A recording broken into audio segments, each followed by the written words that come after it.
စီးတို့ရှိတော့ပန်းညိုးတယ်ပန်းညိုးတော့နေရထိုင်ရတာအဆင်မပြေဘူးခန္ဓာကိုယ်ကြီးကနှုံးချိနေတာမျိုးဒါတွေကြုံတွေ့နေရတယ်ဆိုရင်တလအတွင်းမှာပန်းညိုးနေတာတွေပြန်လန်းဖို့ထောင်မှတ်မှုတွေပြန်ရဖို့နဲ့ခန္ဓာကိုယ်ကြီးပြန်ပြီးကျန်းမာစေဖို့ပလဲသူနှလုံးကြိုင်ဓာတ်စာလေးကိုတောက်ပေးပါတလတိတိသေးချာလေးမှီဝဲပေးရုံနဲ့တကယ်ကိုအဆင်ပြေစေပါမယ်ဒီမှာနော်ဒီဘက်မှာဆိုရင်ကြည့်ဒီ customer ဦးလေးဆိုရင်ဒါသူက2လစာထပ်ပြီးတော့မှာတာသူကလေအရင်ကဆိုတက်ထွက်ဘွားဖြစ်နေတယ်အတူနေချိန်မှာလည်းမကြာဘူး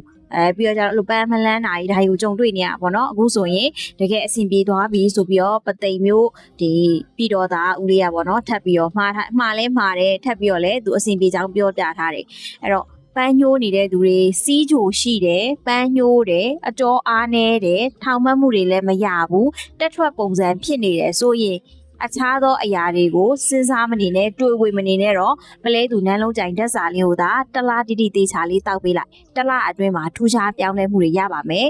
ဈေးနှုန်းအနေနဲ့ဘယ်လောက်လဲဆိုရင်တော့တလားစာကို9900မှာသူကမြို့နယ်လိုက်ပို့ခါလေးတော့ရှိပါမယ်မှားခြင်းနဲ့ဆိုရင်အခုပေးထားတဲ့နံပါတ်မှာဆက်သွယ်လို့ရပါတယ်တကယ်ကိုအဆင်ပြေစေဖို့တရားရခိုင်တော့အာမခံပါတယ်နော်